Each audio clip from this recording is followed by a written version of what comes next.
Oi, turma, tudo bem? Vamos continuar com essa aula. Então, essa daqui vai ser a última parte dessa aula, e na aula seguinte a gente já vai começar com a parte de fatores de correção, coopção e elaboração de fichas técnicas, certo? Então, só para relembrar aqui, né, com essa imagem, que a gente tem os métodos de cozimento. Então, a gente tem a transferência por convecção, lembrando lá que tem movimentação, então quando a água, né, ela ferve, aqui a gente vê aquelas bolinhas se formando. Toda vez que uma bolinha ela sobe, alguma outra bolha tem que ocupar esse lugar. Tudo que é mais quente sobe, o que é mais frio desce. Então a gente tem a subida das bolinhas de água quente e a descida das bolinhas de água fria, ocupando o lugar dessas. Então sempre vai acontecer essa movimentação natural dentro de um líquido. Com o leite acontece isso, por exemplo, por isso que o leite ele passa por cima, porque a gente forma uma película aqui da nata do leite. E aí começa a acontecer essa convecção e vai até subir e passar por cima. Então a convecção é quando tem movimentação. A condução é quando está parado, quando encosta, certo? Então, quando a gente esquenta a base da panela aqui, toda a panela se aquece porque as moléculas uma conduz para a outra até chegar lá na nossa mão, por exemplo, e queimar a nossa mão. Então, está conduzindo, é por contato. E a radiação é o ar quente. Então, quando a gente faz churrasco, quando a gente tem um forno, o ar aquece e esse ar aquecido é conduzido por meio de radiação até o alimento, certo? Só para a gente relembrar aqui um pouquinho. A gente cozinha os alimentos com alguns objetivos. Primeiro, manter o sabor. Para que a gente mantenha o sabor de um alimento, a gente precisa fazer com que essa cocção seja o mais rápida possível, no mínimo de água necessário, certo? Então a gente não pode esperar que a gente tenha uma cocção que mantenha todo o sabor quando a gente deixa muito tempo na água, né? Então aqui está um exemplo, ó. A gente melhora o sabor, melhora a cor dos alimentos quando a gente faz só o branqueamento desses vegetais. Perceba que aqui eles estão com uma cor bem bonita, né? Então isso foi deixado um pouco tempo na água, o tempo necessário para que se fizesse a cocção, mas que a gente não degradasse os componentes dos alimentos. Então sempre com o mínimo de água possível. A gente quer sempre acentuar o sabor natural dos alimentos. Então, isso também tem a ver muito com o tempo. Quanto mais tempo eu deixo, mais sabor eu vou perdendo. E misturar sabores, quando eu quero fazer uma sopa, por exemplo, onde eu tenho muitos sabores juntos, a gente deixa a sopa cozinhando um longo período de tempo. Inevitavelmente eu vou perder alguns nutrientes, porém eu vou misturar melhor esses sabores. Quanto mais tempo eu deixo, mais sabor eu vou gerando. Então a mistura desses sabores acontece num processo um pouco mais longo, certo? Nós temos dois tipos de método de cocção, tem o calor seco e tem o calor úmido. O que significa o calor ser seco? E o que significa o calor ser úmido? Agora eu quero que vocês pensem um pouco, pausem esse vídeo e vão lá no fórum me dizer o que vocês acham que é calor seco e calor úmido. A gente vai dar uma discutida lá e quando a gente terminar a discussão, vocês voltam para o vídeo e terminam de assistir, certo? Então é bem importante que todo mundo esteja ao mesmo tempo vendo tudo isso daqui. Então não se atrasem para a aula, ok? Então esse calor seco e calor úmido depende do resultado que se deseja do tipo de alimento, ok? É importante conhecer os alimentos, seus constituintes e suas funções nutricionais para saber que tipo de calor eu vou usar, tá? Então, vamos falar aqui o que é calor úmido. Calor úmido é todo aquele calor que chega no alimento por meio de água. A água é o condutor desse calor. Água. Não quer dizer que tem que ser líquido, não. É a água. Então, quando eu tenho uma cocção na água ou que utiliza a água como meio de transferência de calor, esse calor é úmido. Calor seco é tudo aquilo que não utiliza água. Pode ser por contato numa chapa, pode ser usando, por exemplo, gordura. A gordura, o método de cocção com a gordura é calor seco, certo? Porque não tem água quando eu estou fritando um alimento. A água evapora, a água não participa do processo de cocção. Quando a água participa do processo de cocção, é úmido.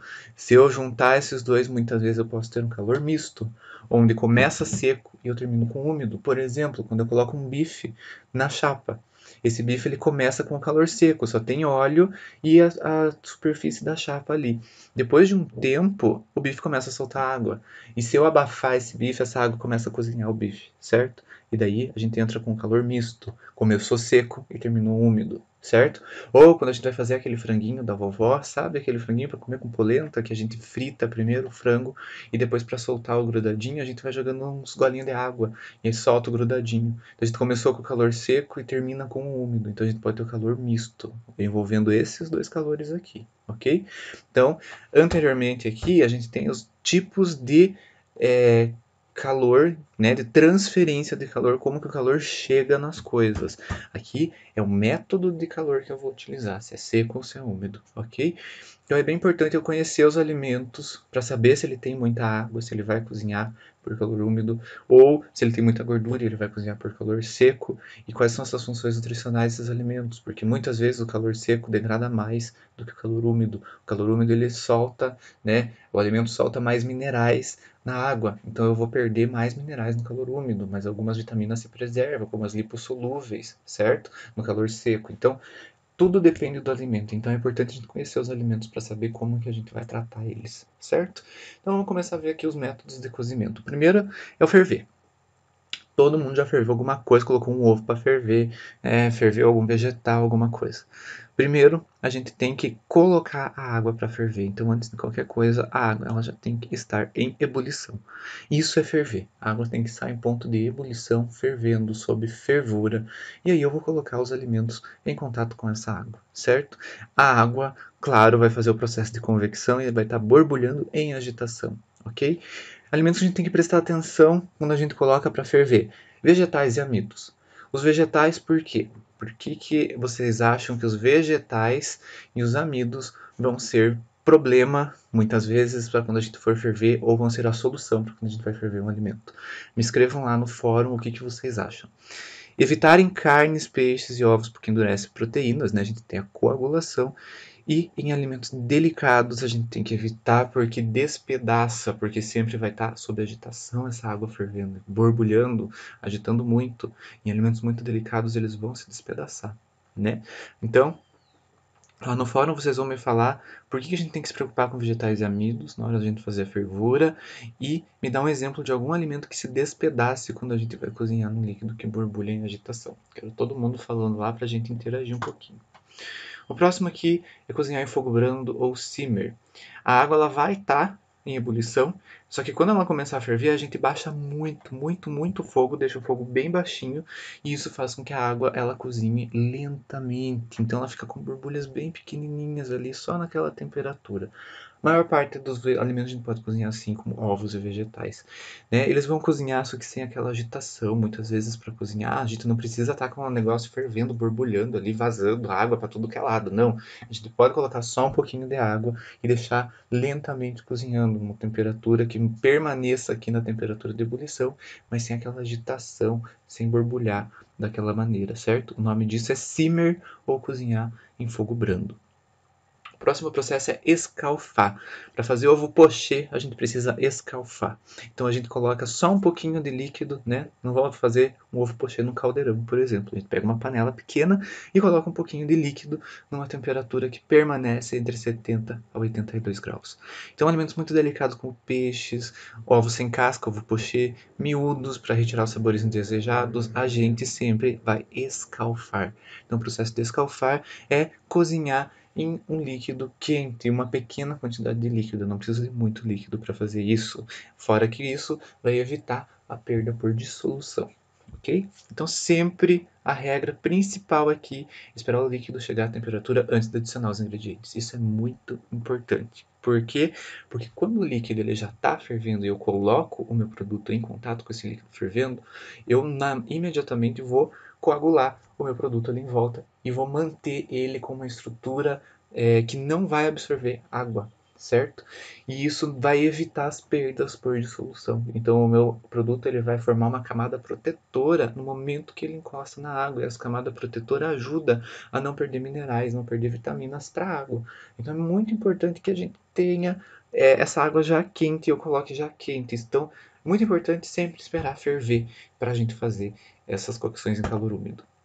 Branquear, a gente cozinha parcialmente e brevemente e a gente, depois disso, joga na água fria, certo? Então, o branquear não é só o ferver. É o ferver e logo em seguida resfriar para eu parar essa cocção. A cocção ela precisa ser parada, porque senão o alimento ele vai perder cor e vai perder textura. Então eu preciso parar essa cocção para que o alimento ele realmente esteja branqueado. Além disso, isso é um método de conservação, porque eu evito degradação por enzimas, eu evito a oxidação e eu elimino a camada superficial de micro-organismos, ou seja, branqueamento também é um método de conservação. Ok? Temos dois métodos para branquear os alimentos, a frio e a quente. A frio, quando eu coloco primeiro o alimento na água fria e daí eu ligo, deixo levantar a fervura, espero alguns minutinhos e resfrio em água fria. Isso a gente faz a frio, geralmente para remover algumas impurezas, retirar sangue, retirar sal. Então, se eu tenho carne seca, por exemplo, com muito sal, eu jogo na água fria, espero ferver, depois que ferve eu troco essa água e vou fazendo esses processos, certo? Depois eu jogo na água fria para parar a cocção. E a quente, então, sempre coloco o alimento já na água fervendo, deixo, espero voltar a ferver, né? Então leva uns minutinhos ali. Depois que passaram os minutos para cada tipo de produto, eu resfrio em água fria. Então sempre resfriar em água fria, porque senão vai continuar a cocção e eu vou perder a textura, vou perder a cor e vou perder os nutrientes, certo? Então, para preservar a cor, dissolver enzimas, fazer com cacete de tomates, de pêssego, amêndoas, a gente sempre vai fazer o branqueamento a quente. Então, para vegetais aqui, sempre o branqueamento a quente. A frio é mais para carnes e esse tipo de produto, ok? Claro, então o branqueamento é uma das técnicas bem importantes. Muitas vezes a gente branqueia para depois congelar. Então a gente pode fazer o branqueamento e congelar o brócolis, por exemplo. Ele se mantém por muito melhor, a textura se mantém, a cor se mantém, porque sofreu o branqueamento. Então o branqueamento usa calor úmido, usa água como meio de condução e é um processo bem importante aqui dos métodos de cocção, certo? Próximo aqui, cozinhar no vapor. Vocês acham que cozinhar no vapor é interessante? Eu acho bastante interessante. Gosto, né? A gente expõe o alimento ao vapor e vai depender do tipo de alimento. Alguns alimentos cozinham mais rápido do que na água, então tem que prestar atenção. Tem alimentos muito sensíveis que o vapor ele cozinha mais rápido, porque essa transferência, né, está sempre sob agitação ali. Então os tempos devem sempre ser bem monitorados para a gente cozinhar no vapor. Essa cocção no vapor, apesar de ser calor úmido, a gente não tem a dissolução, tá? Então não vai passar nada para a água porque ele não está em contato direto com a água, é só o vapor que está aquecendo o alimento. Esse vapor pode até arrastar alguns componentes, mas são muito poucos comparados numa cocção na água. Então cozinhar por vapor, super legal, super importante. Então, como que a gente faz? A gente tem muitas vezes, quando a gente compra um jogo de panela, já vem com um cestinho de vapor. A gente coloca uma quantidade pequena de água numa panela e deixa passar por essa rede, né, o vapor subir por esses vegetais. E a gente, né, tem aqui, por exemplo, o brócolis cozido no vapor. Realça muito a aparência, ele fica, né, com esse verde bem brilhante, esse verde bem clarinho, fica com uma textura agradável, não fica muito mole. Então a cocção por vapor é uma cocção bem legal para a gente fazer e a gente reduz muitas perdas por dissolução, a gente preserva muito o valor nutritivo desses alimentos. Então, para a nutrição, é bem legal a gente cozinhar no vapor. Tem outros métodos para cozinhar no vapor, como o forno. Então, o nosso forno lá, estão vendo aqui, ó, nesse botãozinho aqui que eu estou mostrando com o meu mouse aqui, tem um vaporzinho. Nosso forno lá também é da prática na cozinha, e ele é ligado numa torneira aqui atrás. Toda vez que a gente aperta esse botão aqui, sai água lá dentro e se transforma em vapor. Desculpe, minha cachorrinha está latindo. Vamos continuar. Então, quando a gente coloca aqui os vegetais, por exemplo, eu posso ligar o meu forno, atingir a temperatura e ir soltando água para cozinhar no vapor. Então, em fornos assim, quando eu tenho muitos vegetais, eu posso cozinhar em vários recipientes, vários vegetais diferentes de uma vez só. Isso facilita bastante o processo de cocção, certo? Então, em grandes quantidades, a gente usa fornos a vapor especiais desenhados para receber esses recipientes de tamanho padronizado.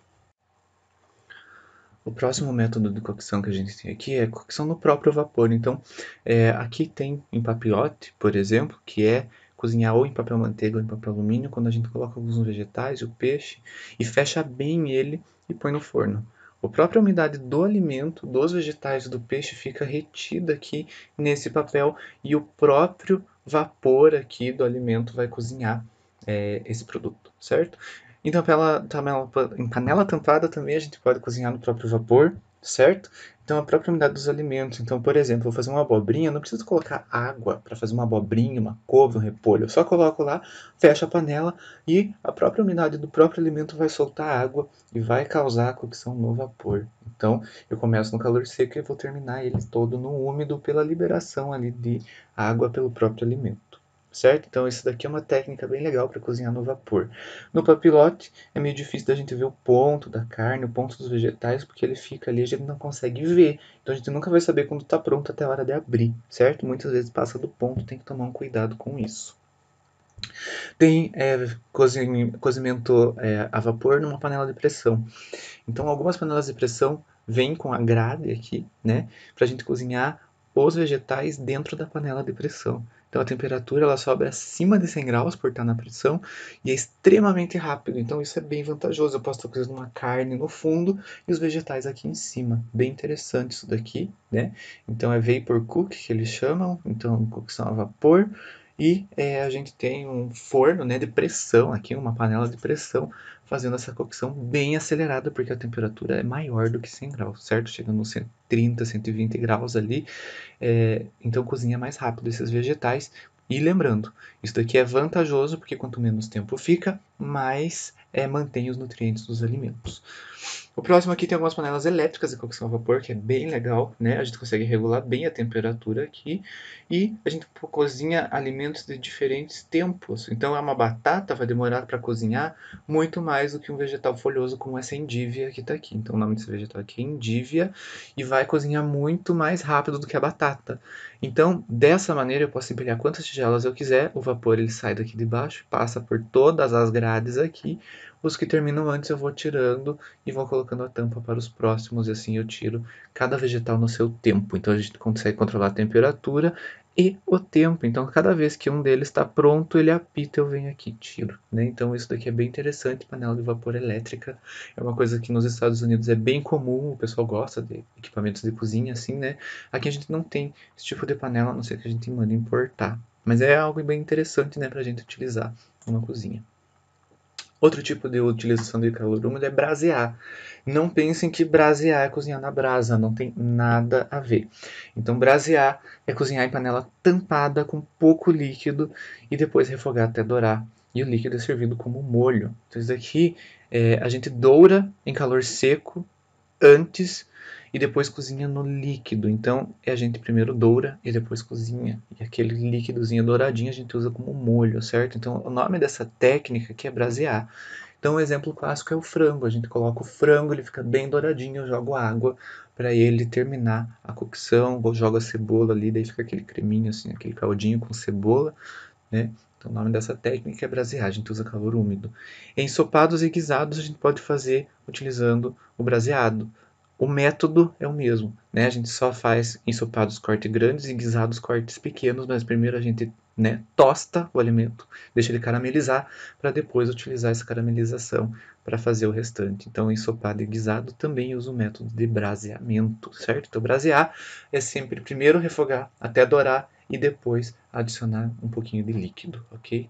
Então, esse é o método de brasear. Brasear geralmente é usado então para carnes. Vegetais também podem ser braseados.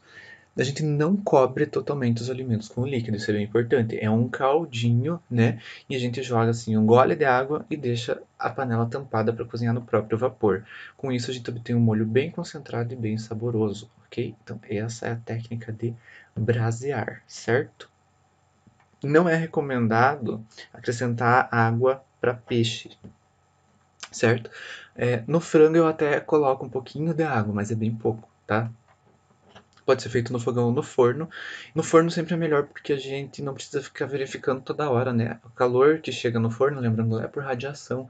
Então esse calor é um pouco mais suave e não vai queimar o produto assim como na panela. Se na panela não for mexer de vez em quando, queima tudo, certo? É importante a gente não mexer quando estiver fazendo braseado. Então não ficar mexendo toda hora, senão vai soltar muita água e vai cozinhar só em calor úmido. É importante a gente jogar a gordura e deixar dourar mesmo para que seja feita essa técnica aqui, certo?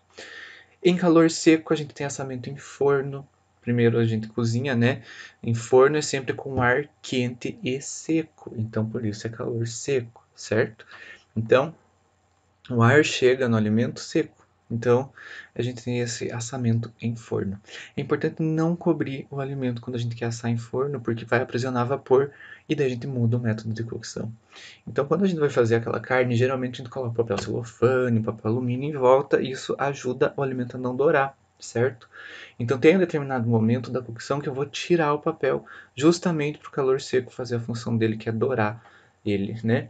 Carnes devem ser assadas sobre uma grade para que não cozinhe no próprio suco e o ar circule por volta. Então, se eu quero fazer o calor seco somente, eu deixo a carne é, sobre uma superfície, né, uma grade, para que o ar circule em volta e não fique naquele caldo, né, meio que cozinhando no caldo ali, que não fica muito agradável. Em forno que não tem convecção, a gente vira o alimento na metade do tempo, né? Os que têm convecção não precisa, porque como o ar está circulando lá dentro do forno, não vai ter muita importância, ele vai assar uniformemente. E alguns fornos assam mais na frente do que atrás, mais atrás do que na frente, tem que ficar virando lá para que asse uniformemente, certo? Outro método de calor seco é assar em churrasqueira, certo? Então o calor ele é criado com queima de lenha ou carvão e o alimento fica numa grade, né, suspenso ou num espeto para que o ar quente circule em volta dele. É esse ar quente seco que vai fazer a cocção. Então a água do alimento não participa desse processo porque ela vai sair do alimento, ela pinga na churrasqueira. Então por isso que o calor é seco, assim como o assamento no forno, a água quando não participa do processo é seco, certo? A defumação acontece quando a gente usa lenha e carvão. Então a defumação é a parte boa do assar em churrasqueira, porque o churrasco defuma os nossos produtos e deixa um sabor muito mais agradável. A gente pode defumar somente o produto que a gente fecha um recipiente e usa lascas de madeira para produzir a fumaça. A fumaça é quente, chega no meu produto e aí, além de cozinhar pela fumaça quente, a gente vai defumar o meu produto. Então a gente usa para itens pequenos, né? Não dá para defumar um leitão inteiro, tem que ter um forno muito grande de defumação. Mas itens pequenos, né? Como filé de peixe, ave, alguns vegetais, a gente consegue fazer essa defumação de uma maneira muito fácil. Dá para fazer até na panela, certo? Então, eu quero que vocês pesquisem como fazer defumação na panela. Me achem uma receita aí de como é que faz defumação na panela, de frango na panela, um vídeo no YouTube. Vejam isso e compartilhem lá no fórum com os colegas para a gente dar uma olhadinha, beleza? Assar em dourador, chama grill ou broiler, né? É quando a gente tem um calor seco e intenso em cima dos vegetais ou das carnes, né? E ele vai cozinhar rapidamente só a superfície. Tem que tomar cuidado com isso daqui. No dourador, a gente vai assar só no momento final para dourar o alimento. Se eu colocar antes, vai dourar por fora e vai ficar cru no meio. Então tem que tomar um cuidado aqui para quando a gente for usar o grill, né, do forno ou o broiler do forno para deixar dourado, mas ainda assim cozido por dentro. A gente tem a diferença entre grelhar, chapear e grelhar na frigideira, certo? Grelhar, a gente usa uma grelha, então tem que ter a marca da grelha. A grelha é vazada, né? Pode ser elétrica, a gás ou a carvão, mas o importante é ter uma grelha que é vazada, né? Tem aqueles ferrinhos assim que dá para ver a grelha, certo? O chapear é uma superfície sólida, não tem a grelha, então a chapear é uma chapa mesmo, certo? Com pequena quantidade de gordura. Muitos lugares, muitos grills, né, da cidade, que diz que tem grelhados, na verdade tem chapeados, né? Porque a grelha não tá lá, só tá a chapa, eles fazem o frango na chapa, o bife na chapa, mas a grelha não existe. Então a grelha é a vazada e a chapear é uma chapa, né, que a gente usa um pouquinho de gordura. A gente regula movendo os alimentos para regiões mais ou menos quentes. Então a gente sempre deixa, né, quando a gente vai fazer churrasco ou na grelha, tem uma região mais quente e uma mais fria para a gente utilizar a grelha. Então a gente vai movendo os alimentos na medida que a gente quer grelhar eles. E dá para grelhar na frigideira. É uma frigideira, só que tem uma grelha na frigideira, aquelas frigideiras quadradas que tem, né, a grelha e deixa a marca da grelha no vegetal ou na carne. Isso é bem interessante. Outro calor seco que utiliza gordura, saltear, né? Saltear é aquele movimento que a gente faz com a frigideira, certo? Que os vegetais vão pulando na frigideira para a gente virar os vegetais todos de uma vez só. Então a gente cozinha rapidamente, em pouca gordura. A gente coloca uma colher de manteiga, né? Pré-aquece a frigideira, coloca uma colher de manteiga, alguns vegetais e daí a gente vai salteando. A gente pode fazer nesse processo o deglaciamento, que a gente usa vinho ou outro líquido para tirar as partes que ficaram grudadinhas no fundo da frigideira e fazer o molho. Então o nome desse processo chama deglaciar, que é jogar uma manteiga com um vinho ali e fazer o molhinho do que ficou grudado, certo? Essa técnica aqui eu quero ver todo mundo fazendo na prática quando a gente fizer. É uma técnica importante de se conhecer Porque pense comigo, se eu estou salteando vários vegetais picados, se eu for virar um por um, o primeiro que eu virei já queimou. E assim o salteado ele vira todos os vegetais de uma vez só. Só tem que tomar cuidado para não cair todo para fora e não sujar o fogão, tá? Mas a gente vai treinar bastante fazer salteados lá na prática. A fritura é calor seco, também utiliza gordura, tem uma quantidade moderada de gordura, com um calor que tem que ser moderado, porque a gordura esquenta muito e pode queimar o meu alimento. E a gente sempre frita, né, com um pouco de gordura. Fritar não significa mergulhar na banha, isso é outro tipo de método. Fritar é quando a gente vai fazer um bife frito, por exemplo. Então a gente coloca uma quantidade moderada de gordura, assim, tipo um fiozinho de gordura embaixo ali da frigideira para eu fritar. Tá? O fogo é mais baixo que saltear para a gente não queimar o alimento, né? E a quantidade de gordura vai depender também do alimento e virar ao menos uma vez para que dourem por igual dos dois lados. Então fritar é para bife, para filé de frango, para empanados, para esse tipo de coisa. É diferente do fritar por imersão, que a gente vai mergulhar, né, o meu produto em gordura quente e o que influencia na qualidade de uma fritura é a mínima absorção de gordura e a mínima perda de umidade para ficar com a cor dourada e sem sabor estranho. Então, esses são os pontos de qualidade de uma fritura. E o que a fritura faz? A fritura, ela substitui a água pela gordura. Então, quando a gente coloca um alimento, uma batata frita, por exemplo, para fritar na gordura, o que acontece? Espirra horrores, né? O que está espirrando? Está espirrando é a água que está evaporando muito rápido por estar em contato com uma gordura muito quente. Como a água evapora, ela vai sair da gordura e acaba espirrando. O problema é que quando a água sai ali da superfície da batata, alguma coisa tem que ocupar o lugar dessa água. E o que ocupa o lugar dessa água? A gordura. Então por isso que o alimento ele absorve a gordura, porque a água saiu e a gordura entrou no lugar que estava essa água, certo? Então é por isso que o calor seco, né, que utiliza a gordura, ele vai absorver muita gordura muitas vezes quando a temperatura está muito fria. Quanto mais quente está meu óleo, mais rápido a água evapora e mais rápido essa gordura entra e meio que impermeabiliza, evitando o restante de gordura, muito óleo, de entrar dentro da batata frita ou do pastel, tá? Então é isso que acontece na fritura por imersão. Então é legal porque a gente tem uma cor dourada, sem sabor estranho, né? Isso identifica a qualidade aqui de uma fritura. Sempre a gente tem que descartar a gordura usada, a gordura velha, para não perder, né, a capacidade de calor. Quanto mais velha está a gordura, menos calor ela passa para o alimento, e isso não é legal. A gente tem que evitar alimentos de sabor forte com outros. Então, na gordura que a gente frita peixe e camarão, não se frita bolinho de carne, né? Não se frita pastel, porque vai ficar com gosto.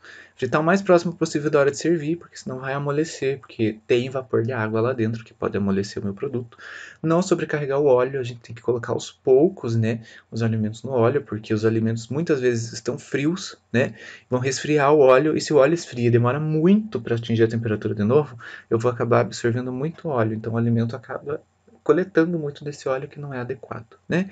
E sempre esperar a temperatura chegar no ponto certo. Então testa com termômetro, dá para ver mais ou menos colocando a mão por cima, não a mão no óleo, tá, gente? Mas colocando a mão assim em cima, sentindo que o óleo está bem quente para que a gente consiga fazer uma boa fritura por imersão. Fritar por pressão, uma fritadeira especial sob alta pressão. O óleo chega a 175 graus, né? E nos alimentos a água não passa de 100. Na fritadeira por pressão, a temperatura dos alimentos chega a temperaturas maiores. O óleo chega a temperaturas maiores.